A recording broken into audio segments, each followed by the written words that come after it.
Hey, what's going on, guys? Welcome back to another edition of my Blu-ray pickups haul. Got another huge stack of Criterions this week, and just couldn't control my wallet on that. And as I'm talking, there's that huge 50% off sale going on right now over at Barnes & Noble on Criterion. So if you have a Barnes & Noble near you, head on out there, make your selections, or check out barnesandnoble.com. Lots of great titles for half off, and I believe the sale is going to last till the first week of August. They started a bit late this time around, but anyway, first I want to talk about this brand new release, which I finally got a chance to see it. This is released by Arrow Video here in the States, and this is a Japanese horror film called Pulse, which is directed by Kiyoshi Kurosawa.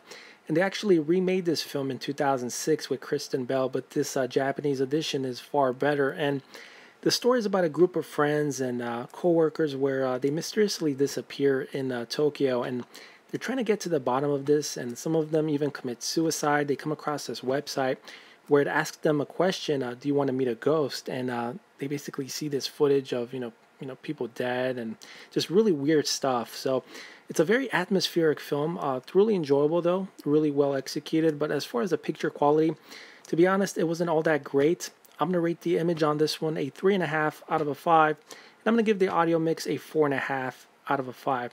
But yeah, the image itself has like a muddy look to it. Colors are a bit muted. But yeah, I'm going to rate it, like I said, a 3.5 out of a 5. It just has like that muddy look to it overall. But it's sharp in certain scenes if you can look past all that heavy grain. But other than that, solid release with a lot of special features. So if you want to pause the video, you can definitely do so right there and check out what's included. And the aspect ratio for this film is in the 1.85 format. Let me show you guys inside the case. And by the way, this film was released in 2001. Also included is a copy of the DVD. So that's the Blu-ray, DVD, and the original artwork. And the booklet, of course. But yeah, check that out. Very atmospheric, like I said, and definitely worth your time on this one. So if you like Japanese horror films, just Japanese cinema in general, it's definitely worth the watch. So that is Pulse. Alright, so let me show you guys my Criterion pickups now, starting things off with Guillermo del Toro's Pan's Labyrinth, which I consider to be his best film ever made. This was released in 2006, and the story is about this, dark fable that takes place 5 years after the Spanish Civil War. What incredible story. And it's actually written by Del Toro, too. Definitely worth your time. This was actually recently released, or rather, I would say probably about a year now, in a box set that included Del Toro's a couple other films. But I wanted to get this one individually, so yeah, Pan's Labyrinth. And the next film I got is Babette's Feast, which is a film by Gabriel Axel, and this happens to be Pope Francis's favorite film of all time. His second favorite is Rome Open City, in which Criterion also recently released on Blu-ray in that War Trilogy box set. But this is just a really beautifully told story about this French woman who cooks up a huge meal, this huge feast for a group of villagers who come into town. But yeah, definitely worth your time. If you want a really good story, really heartwarming story, definitely check out Babette's Feast. The next film I got is Umberto D, another beautifully told story about this old man who is, really poor, has nothing going for him except for his dog, and he's trying to make ends meet to survive. And this is an Italian film. The next film I got is El Sorpasso, really fun Italian film. It's a road trip comedy with a surprising twist at the end, which I'm not going to spoil it for you guys if you haven't seen it, but definitely worth your time. And it's actually one of the first road trip comedy films ever made. And I actually have two of them right there. Two of my other favorites, Sideways and The Trip to Italy. Sideways is my favorite film of all time. It's just very human. The characters, really well written, and beautiful cinematography, just really true to life. So I applaud, Alexander Payne. And also Paso very much inspired Alexander Payne, who went off and directed Sideways, based off the book by Rex Pickett. But definitely do check out El Sorpasso if you haven't seen it. My next pickup is the Abu Trilogy, which is a heartwarming story about this Indian boy as he grows up from childhood to adulthood, and yeah, just a beautifully told story. And the director of this film back in 1992 got an honorary Oscar thanks to the help of Steven Spielberg and Martin Scorsese, among others. So well deserved on that. And unfortunately, the original negatives for this film were badly burnt up in this fire situation that took place where the film was stored. And at that time, they couldn't do anything about it because the technology wasn't advanced enough for them to restore the film. Until a few years ago, with the help of the Academy and Criterion, they went back and looked at the burnt up film elements to see what can be salvaged out of it. So they got about 40% that was okay for them to work with from one film, and about around 60% or so from the second and third film. So basically, they reconstructed the film, and just turned out to be this really beautiful project. And yeah, it's a bit of a tearjerker. When you watch the process of the restoration.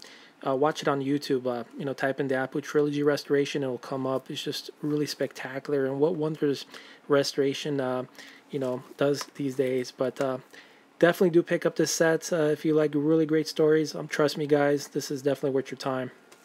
The next box set I picked up is 3 films by Roberto Rossellini starring Ingrid Bergman. Surprisingly, I've never seen any of these films. But, Ingrid Bergman is famous for being in Casablanca with Humphrey Bogart, which also happens to be Hugh Hefner's favorite film of all time. He always screens Casablanca at the Playboy Mansion. And, he dresses up in that tuxedo like Humphrey Bogart. Pretty interesting thing that they do out there at the Playboy Mansion. But, yeah, this has a ton of special features, so looking forward to that and checking out the films too. Alright, moving along, the next box set I got is the Jacques Demy collection, the Essential Collection.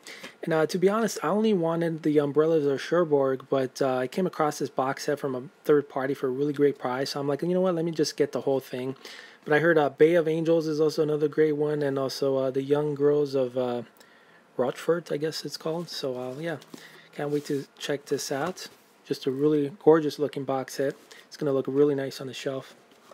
My next pickups are a couple out-of-print editions by Criterion. Got Jean-Luc Godard's Pierre Le Faux, starring the great Anna Karina, and Jean-Paul Belmondo, and he's most famous for being in Breathless, which is also released by Criterion.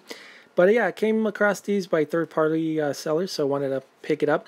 And this is a bit of a bizarre film with a surprising twist at the end, but it has that Bonnie and Clyde vibe type of thing. Saw it for the first time a couple days ago. It's an okay film. I don't think it's great, but it's not horrible. And also Howard's End, which surprisingly is out of print, stars Anthony Hopkins. And also Vanessa Redgrave, Emma Thompson, and Helena Bonham Carter. So heard lots of great stuff about this too, but never seen it, so we'll see how it plays out. The next film I got is a wonderful film noir starring the great Burt Lancaster and Tony Curtis and Sweet Smell of Success. Always wanted this one, finally own it. And it's a black and white movie, but the cinematography just looks absolutely beautiful on Blu-ray. So excellent job, Criterion, for restoring this great film. And also to complete my Terrence Malick collection, picked up a couple of his films. Got Badlands, one of his great pictures. And also Days of Heaven, starring Richard Gere. Moving along, the next film I got is 12 Angry Men, starring Henry Fonda. And this is a courtroom drama about these 12 jurors, and they have to try to resolve this case. The main film just takes place in one room, but it is really suspenseful. One of the best courtroom drama films ever made. Also, the Russian film Letter Never Sent. Incredible cinematography for this one. This one is directed by Mikhail Kalatozov, I guess his name is. One of the most famous Russian directors of all time. Unfortunately, no special features. You just get a booklet. That's it. But definitely do check this one out. Really, really well done. And finally, Like Someone in Love, which is a Japanese film directed by a guy from Iran. His name is Abbas, and a really famous director. So this is a slow burn film, pure dialogue. Cinematography is really nice, but I have to say it's a movie that's not going to interest everybody. And the ending really pissed me off. I just didn't care for the ending at all. Other than that, it's an okay film. So you just need a patience for it. As far as special features, you just get this 45-minute documentary, and that's it. So that's my latest pickups, guys. I'm going to have a lot more Criterions coming up, so definitely look out for my next update. So if you haven't subscribed, go ahead and do so. Lots of fun stuff coming along. Until then, I'll see you guys soon. Take care.